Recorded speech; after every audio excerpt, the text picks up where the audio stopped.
What's up guys? Kumusta na kayo? Kumusta na? Okay? So sana sa mga sandaling ito okay pa din kaya pa din. Ilang weeks lang naman, 6 weeks matatapos namin natin itong subject natin, yung course natin na to, no? So kaya wag mawala ng pag-asa, sabi nga sa kanta. Kakayanan natin as long as sana bigyan mo ng oras mga lectures natin, itong klase natin, and of course hindi lang ito, sa lahat ng klase natin. So yan, so hopefully ngayong time din na to, okay, ayos na ayos pa rin kayo, okay? Para ito, mag-start na tayo sa chapter 1 ng bagong subject ninyo. We have here object-oriented programming. Alright? So first, we will discuss object-oriented programming. Ano bang programming? Ano bang object na tinatawag or na meron doon sa description ng ating course. Alright? Okay? So we have here the introduction to object-oriented programming. Okay? So we will be discussing this one. Okay? So before we will discuss these terminologies first. Ano ba ang programming? Ano ang program?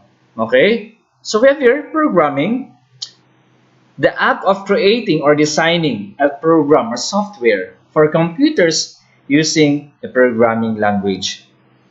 So kung makikita natin dito sa right side niya, we have here codes. So if you are developing, if you are coding, you're actually doing programming. This is a job of a programmer. Okay? This is a job of a programmer. For example, if you are a farmer, your job would be farming. Okay? So programming, ito kapag gagawa tayo ng programs or software para sa computer, gagamitin natin yung iba't ibang programming languages, you are doing programming. Okay? Next, we have here program. Kasi itong mga to gagamitin natin sa iba't ibang sa mga chapters sa discussions natin. So kailangan natin mo nang aralin kung ano muna itong mga terminologies na ginagamit natin. Okay? Next is we have here program. So what is a program? As mentioned earlier, dun sa programming, you are to develop program or software. So program, these are the non-tangible parts of the computer designed to help the users meet their needs.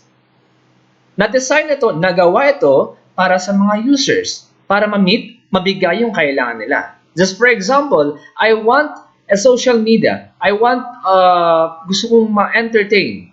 Okay? So, gumawa sila ng ganito, application, para ma-meet kung ano yung kailangan mo. I want to create my biodata.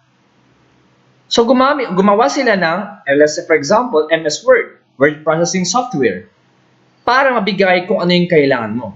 Okay? So, yun yung program. Again, programming, ito yung trabaho ng programmer. Program, ito yung output ng mga programmers. Next, we have here, programming languages. Ano naman itong programming languages? Or in short, this is PL. Kasi, baka meron magtatanong sila, anong PL?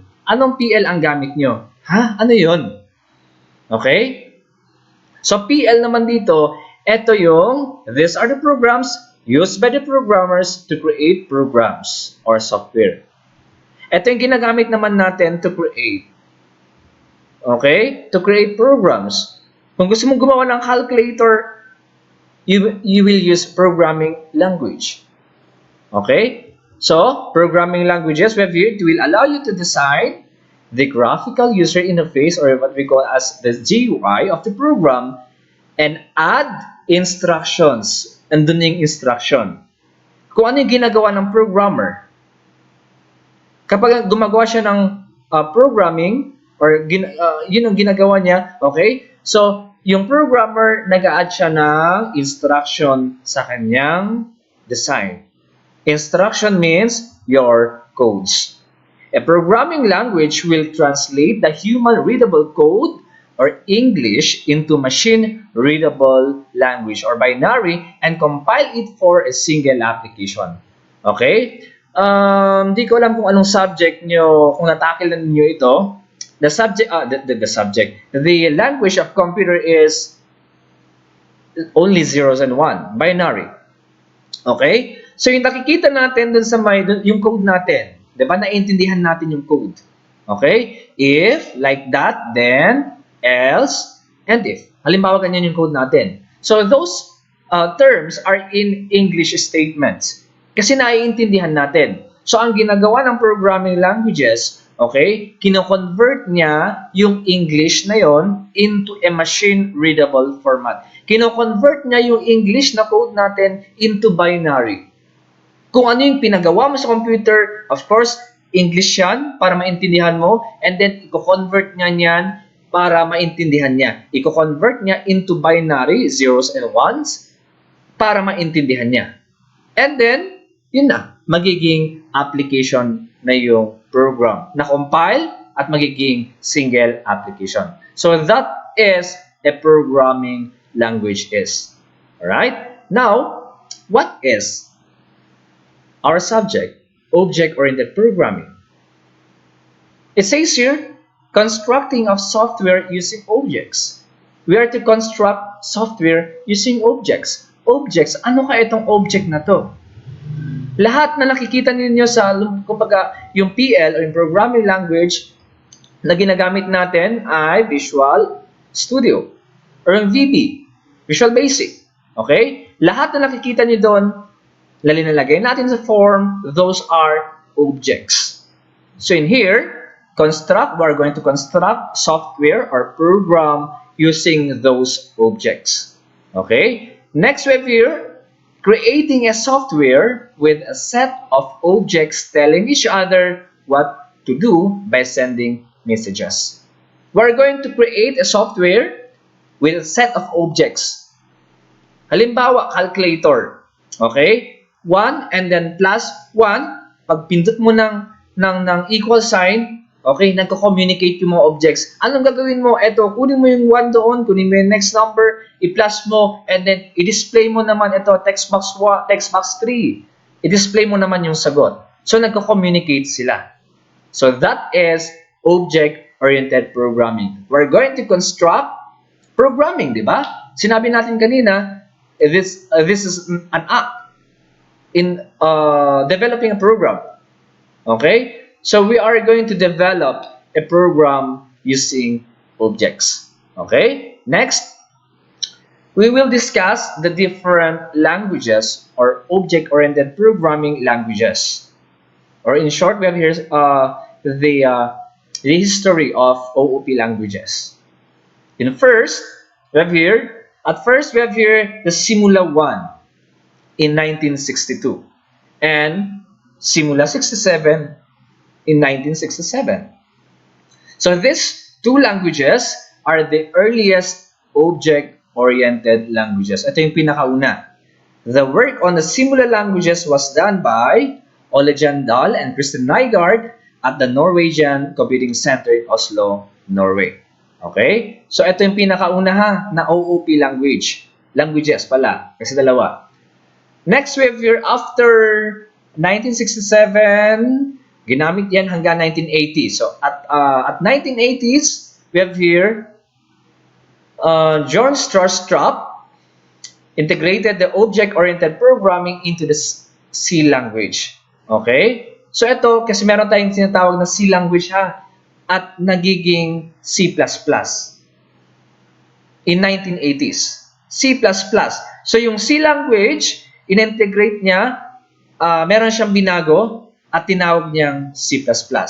So the resulting language was called C++, and it became the first OOP language to be widely used commercially. Okay? So ito na yung unang OOP language na binenta or ginamit commercially. So that is the C++. After C++, we have here dinevelop. Of course, alam naman natin mga versions. Kapag mayroong bagong version, i-develop, ibig sabihin, may dinagdag. Mas pinaganda pa ng konti. Okay? So, may dinagdag sa C++ at naging Java. a simpler version of C++ developed in the early 1990s by a group at Sun led by James Gosling. Again, who developed Java? James Gosling. Mostly for internet and mobile applications. Mostly naman itong PL na to, programming language Java for internet and mobile applications. Okay? Next, we have here the Visual Basic.NET or yung .NET. .NET, the programming language. Despite being called Visual Basic, it is actually not backwards compatible with VB or Visual Basic 6.0. Kasi before lumabas itong VB.NET na to, 2010, meron dati, VB 6.0. Pero meron din ngayon, of course, VB 6.0. Yun yung ginamit namin during our programming 2. Programming 2. Okay? So ibig sabihin na, kung meron kang ginawa sa VB.NET or yung ngayon, yung Visual Studio 2010, 2015, 2019, hindi mo pwedeng buksan dun sa VB 6.0. Same through, kung meron kang ginawa sa VB 6.0, hindi mo pwedeng buksan sa may yung bago. Unlike other applications that's like MS Word. Kung meron kang ginawa lower version, pwede mo yung buksan sa higher version. So dito, hindi pwede. It is not backward compatible. So Microsoft Visual Basic.NET is a programming environment used to create graphical user interface, used to create your GUI application for the Microsoft Windows family of operating system. Okay? So ito naman, ibig sabihin nito, kung meron kang ginawang application using the programming language Visual Basic, ito mismo, yung ginagamit natin. Programming 1 ninyo, programming 2, okay? So, saan mo pwede i-install? Saan mo pwede buksan? Any Windows operating system computer. Ano yung mga yon? Windows 10, Windows Vista, Windows XP. So, yung mga yon. So, hindi mo pwedeng buksan itong application na to sa Android, or hindi mo pwedeng install sa Android phone mo, or hindi mo pwedeng install sa Mac. May mga kailangan ka lang bago mo ma-install. Okay? So ito mostly, kasi nga Microsoft Visual Studio, pag mamay-ari ng Microsoft, ibig sabihin, yung mga output, yung mga product, hindi product, output na lang. Output mo dito sa Visual Studio ay pwedeng buksan yan sa mga Microsoft operating system family. Alright? Okay. So, yun yung gagamitin natin ha. We will be using VB.NET or Visual Studio as the programming language to create programs. Okay? Anyway, sabi ko naman meron naman siyang OOP. Okay? We are going to develop programs using objects. Well, we have here, next, the different concepts of OOP. Ano yung mga, bakit ba anong meron sa OOP? What are these concepts? Okay, as we say that objects in programming represents the real world. So what is an object? Ano bang object kasi? Okay, an object in computer programming is very much like everyday objects we see in the real world. Parang lahat ng nakikita mo dito pwede mong i-represent sa computer or sa programming. Pwede ko bang i-program ito? Pwede. So halos lahat na nakikita mo dito sa real world na object, may equivalent yan sa programming. For example, I see a coffee mug, a telephone, a speaker, your monitor, your computer. Yun yung mga objects nakikita natin. Okay? All of these objects are characterized by having a certain state. Meron siyang state at meron din siyang behavior. Ano ba ang state at ano ba ang behavior? Okay? Ang state, tignan natin sa next slide kung ano ba ang state at anong ibig sabihin ng sa mamaya. Anong ibig sabihin ng state at anong ibig sabihin ng behavior? Okay? So state, ito yung properties. Properties of a certain object. And then behavior, these are the functionality or ano ba ang pwedeng gawin ng object na yan. Okay? We will be having more examples later on. In computer programming, we also have objects having states and behaviors. Therefore, objects used in object-oriented programming effectively model the real worlds. Okay? So kung ano yung nakikita mo sa real world, pwede mong gawin yan sa programming. So, minomodel na actually yung real world. So, lahat ng gusto mong gawin, pwede bang ganito na lang? Pwede mong gawin yan sa programming. Okay? A self-contained entity that consists of both data and procedures to manipulate the data. So that is object. Objects takes up space in memory of the computer. Of course, object, kung hindi mo na, halimbawa, kung hindi mo kailangan yung object na yun, wag mo na lang ilagay, wag mong gamitin. Kasi nga, kumakain din siya ng memory. Isupay. Di memory nga kanina. Or gagamitin niya. Okay? So that is object. We have here two parts of an object. We have here the fields or yung state na nabanggit natin kanina. Next is we have here the methods or behavior, state and behavior. What is state? The things that describe an object including the object name.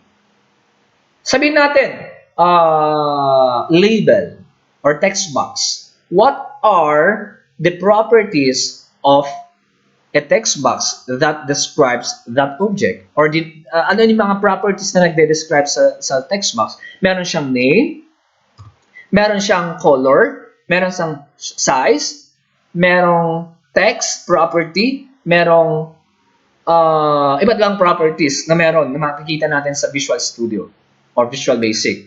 Those are the properties of that text box or object. Okay? Next, we have here the behavior or methods. Describe how an object can be used or what it can do. Ano ba ang pwede niyang gawin? Ang text box, sinabi natin, that is your object. Meron siyang text property, meron siyang name, meron siyang color. Ano ba ang pwedeng gawin ni text box? Ano ba pwedeng gawin ni text box? It can accept input from the user. Ano bang pwede niyang gawin? Marami siyang pwedeng gawin. Okay? So, yun yung methods or state naman. Okay? Baka dito meron ng example. We have here an object. We have here the different objects. We have here a ball pen. The state, the properties that can describe. Meron ako dito. Meron siyang size, may cover, may color, may ink. Ano yun? Maybe you can tell that is a ball pen or a pentel pen. Kapag mag-describe pa ako ng ibang property niya, malalaman natin, okay, that object is called ball pen. So those are the state or the properties of that object. Behavior naman, behavior niya, ano ba ang pwedeng gawin ni ball pen? Panulat, to write. Okay? State, switch. Meron siyang on and off, meron siyang color. Ano ba pwede niyang gawin? To turn on and off. Alright? Telephone, color, to ring or to accept calls. Okay? So those are the different states objects with their states and behavior. Another example we have here, the object name here is the pieces. Sino dito nang nalaro ng Tetris? So we have here a different piece. We have here ito yung mga yon. And then state, meron siyang orientation kung naka-portrait, nakatayo or naka-landscape. Meron siyang position kung saan babanda dito, kung nasa left, nasa right, kung nasa middle. Meron siyang shape, kung L shape or Z, basta yung mga shape na yan, color, and then size. Yun yung mga state niya. Those are the properties of a piece. And then we have here the behavior. Ano ba pwedeng gawin ng mga pieces na yan? Pwede silang magawa to be created. Okay? Di ba binubuo-buo natin yan? Buo. Ano pa? Pwedeng nahulog. Hulog, mahulog. Okay? And pwede mo siyang i-rotate and then stop.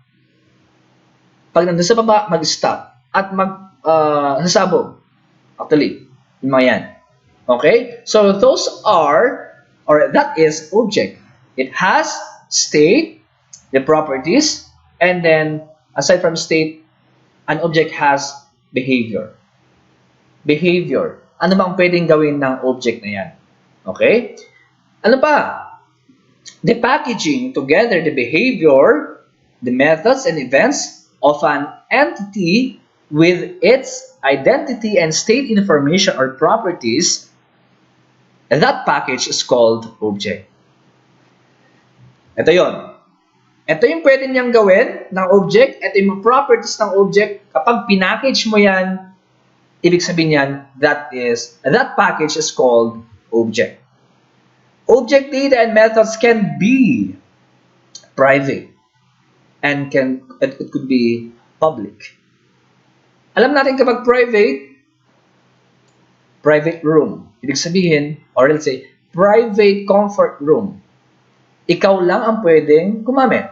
Public comfort room, kahit sino pwedeng gumamit. Okay? So if private can only be seen within the object, ibig sabihin, si object lang na yon ang pwedeng gumamit. Public, yung methods ha, public naman, visible to the outside world. Halimbawa, merong isang object, dalawang objects, object 1, object 2. Pwede niyang gamitin yung properties, pwede niyang gamitin yung data na nandun sa kabila kapag naka-public. Okay? So, depende na kung ipa-private ba natin, ipa-public natin. Okay? So, that is object. Another concept of OOP is, we have here, class. What is a class? O, class, dismiss. Then, a category of objects. Category of object. The class defines all the common properties of the different objects that belong to it. Class defines the characteristics of an object, which includes its attributes, fields, properties, and behavior. A class may be defined as a collection of similar objects. In other words, it is a general name for all similar objects. Halimbawa na lang. Ito yon. Class A, Class B, Class C. What is your basis in categorizing them as Class A, Class B, Class C? Meron, of course. Bakit mo tinawag na ito ay sila ay Class A? Yung lima na yan, limang tao na yan ay Class A. Why? Kasi ganyan sila, ganyan sila. Ibig sabihin, yung limang tao na yan may pagkakapareho. Kaya mo tinawag na Class A. Class B, bakit mo tinawag na Class B yan? Kasi lahat ng nandyan ay may magkakapareho na bagay. O limbawa kung ano yun. Now, ito naman, a class defines the characteristics of an object. Sabihin natin, ito. For example na lang, ito. Mango, apple, banana. All may be described under the common name fruits. So that is the class name. Class. Kapag gagawa tayo ng class name, ika-categorize natin yung mga objects na yan. Ito, we have here the different objects. Now, we will categorize them with their class names. We have here the different objects. Banana, apple, ano pa yung, ano nabanggit kanina? Grapes, yan. Ano yung magiging class name? Ano yung common sa tatlo na yon? Okay? So, those are fruits. So, fruit is the class name. Okay? Fruit is the class name. Okay? But here, in fact, a class is a user-defined data type. When you say user-defined, ikaw na user, ikaw ang magde-define or ikaw ang magbibigay ng pangalan ng class. Okay? And behaves like a built-in data type of programming language. Just. Once a class has been defined, we can create any number of objects belonging to that class. If fruits has been defined as class, then how do we create the different objects under that class?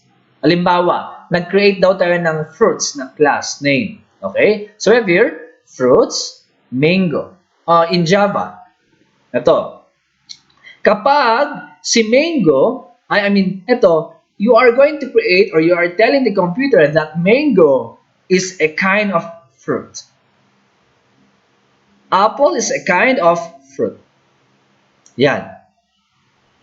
We will create objects Mango and apple belong to the class of fruits. This is similar to creating or similar in creating variables of built-in data types like we have here. Parang pareho lang. In Java, we have here how to declare a variable a as integer. So integer, then the variable name a. So in declaring the object, in declaring its class name, we have here, you need to follow this format. We have here the object name and then the class name. Telling the computer that this object is a member of this class. Okay? Next, so that is class ha. Kapag gagawa tayo ng class, magbibigay tayo ng class, isipin natin yung common na meron sila. Meron sa mga objects. Yun yung magiging class name natin. Sabihin natin, motorcycle, jeepney, bus. What will be the class name? Vehicles. So that is their common names. Okay? So that is the class name. Next, we have here encapsulation. It is the wrapping up of data and functions into a single unit. Encapsulation. As you can see here in the image, we have here gamot. Hindi naman natin nakikita kung ano yung laman niya sa loob. Okay? Pero alam natin na powder, laman niya sa loob, yung gamot na yan. Okay? Data and behavior are tightly coupled inside an object. Kumbaga, sabihin natin yung mga gamot or yung mga powder na nasa loob, okay, we have here na wrap. Yung mga nandun sa loob, those are data. So data and behavior are tightly coupled. Nandun na sa loob. Coupled, tightly coupled inside that object. The process of combining elements create a new entity or a procedure. It is a type of, or procedure is a type of encapsulation because it combines a series of computer instructions. So yung mga instruction na nandun sa loob, nagiging isa na lang. Pag kailangan mo si ganito, nandyan na yan. Iisa na lang. Kasi nga, nandun lahat-lahat. Both the information structure and implementation details of its operation are hidden from the outside or outer world. So yung mga nandun na data sa loob, with the use of that encapsulation, the data are being hidden from the outside world or outer world. Hindi na basta-basta kung sino-sino ang pwedeng tumingin or makigamit sa data niyan. So yun yung gamit ng encapsulation. It is used to hide data. Hide data from the outside world. Okay? Next, we have here, saan na tayo? So that is encapsulation. Meron pa pala. Data encapsulation is the most striking feature of a class. The data is not accessible to the outside world. Kaya na sinabi ko kanina, once na hide, it's not being accessible to the outside world. And only those functions which are wrapped in the class can access it. Yung object lang na nandoon ang nakaka-access. Yung mga data na nandoon ang pwedeng mak-access sa isa't isa. These functions provides the interface between the objects, data, and the program. This insulation of the data from direct access by the program is called data hiding or information hiding. So in-hide niya, kumbaga, information hiding or data hiding. So with the use of that encapsulation, information or data are being hidden from the outside world. Okay? So yun yung sinabi natin dito, information hiding or data hiding. Yun tawag doon. Okay? Next concept we have here, inheritance. Inheritance. It is used by most of the programmers to reduce programming time. A child inherits the characteristics of its parent. Ano ba yung word dito? Inherit. Mana. A child inherits the characteristics of of the parents.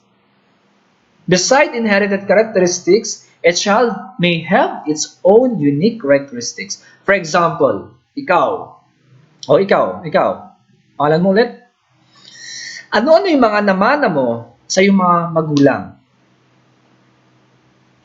Ano yung mga characteristics nila na namana mo sa kanila? O, ang kanilang pagkatao, of course, hindi pagkahayop, pagkatao. Namana mo sa iyong magulang ang iyong kagwapuhan, kagandahan, namana mo sa iyong mga magulang. Halimbawa, yung mga yung mga properties na namana mo. Aside from that, meron pang isa, kumbaga, or pwede po pang dagdagan. Ito, sila, ganyan sila. Ikaw, ito, ganito ka eh. Wala kang magawa. Ito yung ugali nila. Ikaw, ito yung ugali mo. So, pwedeng ganon.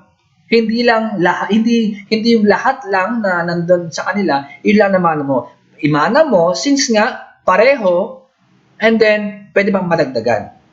So, that is inheritance. So, the derived class are known as subclasses. Subclasses, ito yung parent class, yung nasa taas, and the original, no. Baliktad tayo. Derived class are known as subclass. Ito yung mga child. Nasa baba. And then, base class naman, yun yung original class. Yung nasa taas, yung mga anak niya, kumbaga, ito yung mga objects. And then, ito yung pinaka-main na class. Mamanahin lang kung ano yung properties. So, base class, and then here, the derived class or subclasses. A class of animals is divided into mammals, amphibians, amphibians, insects, birds, and so on. The class of vehicles is divided into cars, trucks, buses, and motorcycles. So yung class natin nasa taas, nag-subdivide ang mga yan. Okay? Now, we have here, the concept of inheritance provides the idea of reusability. Yes. Halimbawa, ikaw na lang, yung parents mo ulit.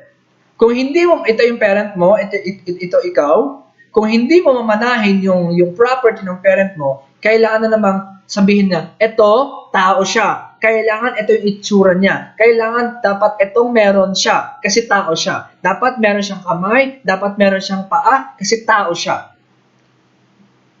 With the use of inheritance, we have your inheritance kasi nga minana mo yung properties ng parent mo, so ibig sabihin, malalaman ng computer, okay, etong object na to, yung subclass na to, since pareho, minana lang niya yung nasa taas, so kung anong properties ng meron sa taas, yun din lang properties niya. Naiintindihan na niya. Okay? Hindi yung gagawa ko ulit ng ibang codes mo, kumbaga.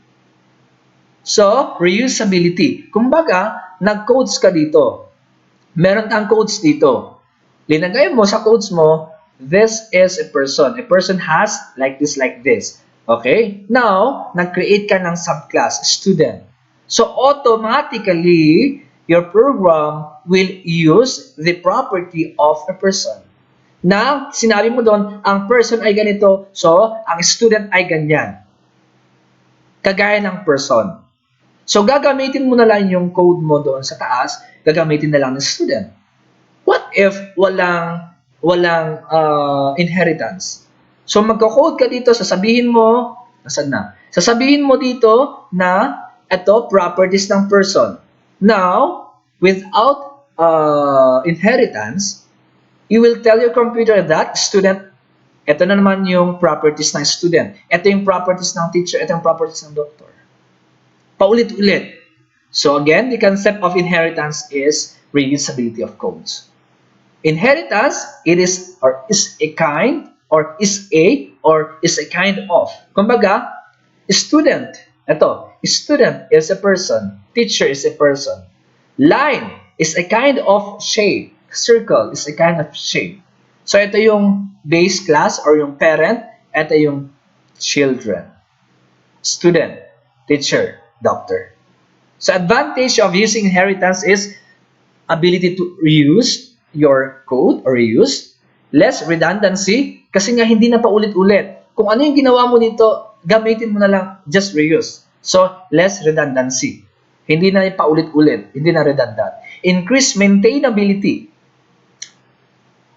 Increase maintainability of your code. Halimbawa, meron kang code. Since nga, sinabi natin, ito, kung ano yung code mo dito, mamanahin na lang ni student. Now, kapag merong error, papalitan mo na lang dito sa my person, nasaan na, papalitan mo na lang dito yung code mo, and then, yun na, napalitan na rin dito. increase maintainability. Mas madaling maintain, mas madaling baguhin yung code natin. So that is inheritance. Nakuha? Nakuha. Good. Okay, next. Polymorphism. What is a polymorphism?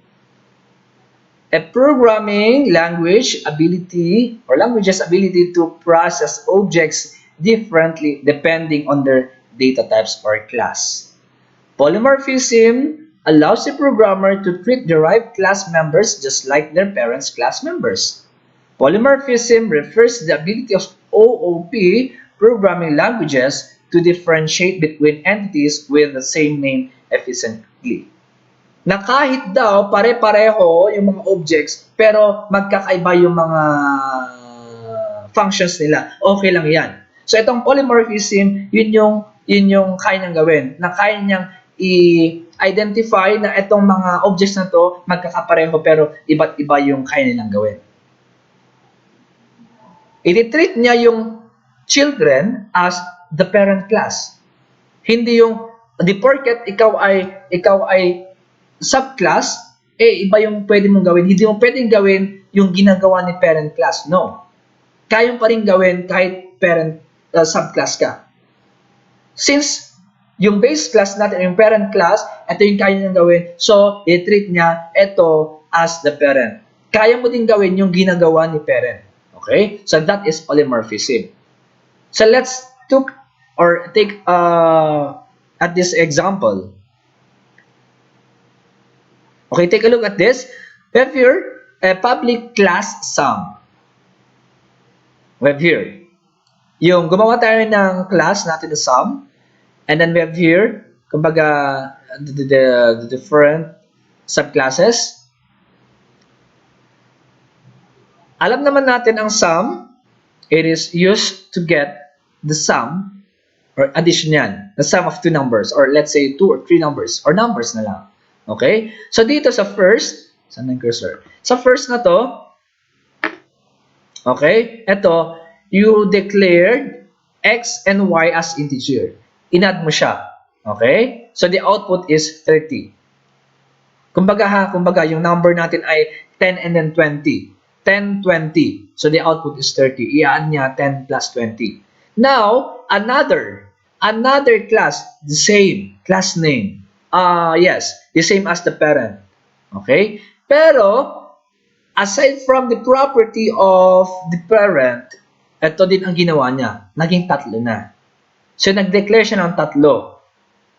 Okay? So, 10, 20, 30, magiging 60. So, aside from yung namanan niyang property, pwede pa niyang dagdagan. So, the same through with this.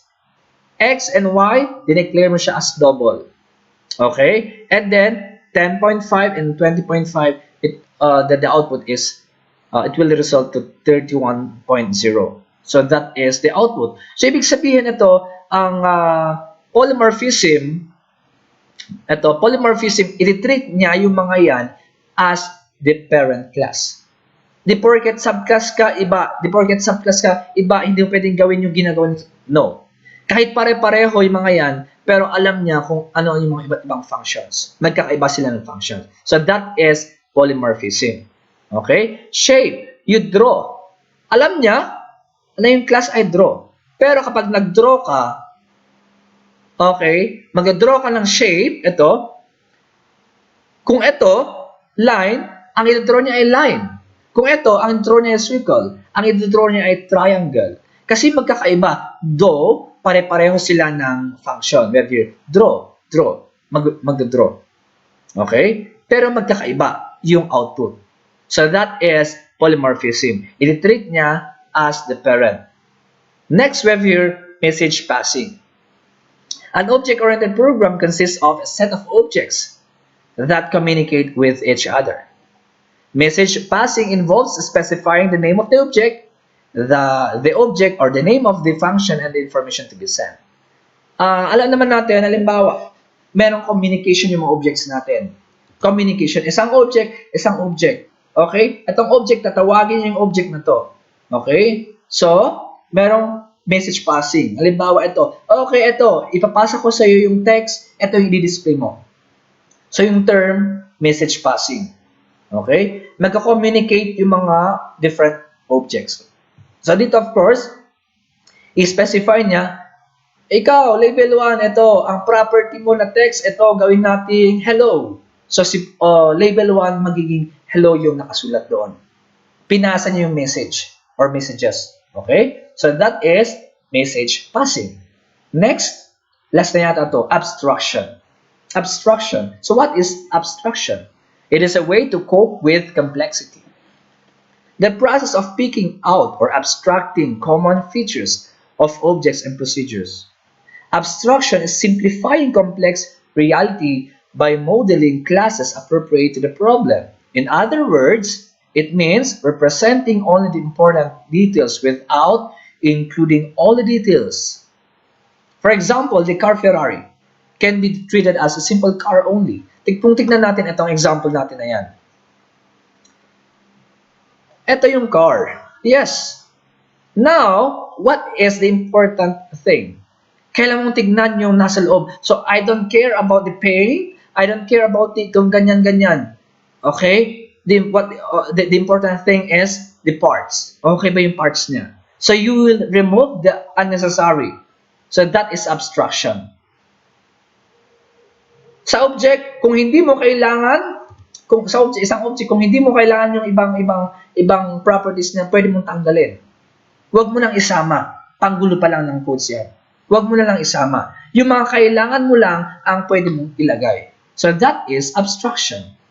So that is abstraction. You will remove the unnecessary details. Okay? So that is abstraction. Actually, we are done. So we have discussed the different concepts of OOP. We have here the abstraction, message passing, and then polymorphism, inheritance, encapsulation, class, and then we have here the object. An object has two parts, the state and then the behavior. State, we have here the properties of the certain objects, and then the behavior, the things that an object can do or can perform. Okay? And then, of course, the different OOP languages. Okay? And then, yun na. Okay? So, if you have questions, don't forget don't forget to leave a comment below, no? To send your question or query dun sa ating GC, and then we will try to answer, or maybe your classmate can answer your query. Alright? So see you again on the next lecture. And of course, don't forget also, I will be posting an activity there on Edmodo regarding activity or chapter 1 regarding this topic. Alright? So, ingat palagi, and then yun na. Paalam!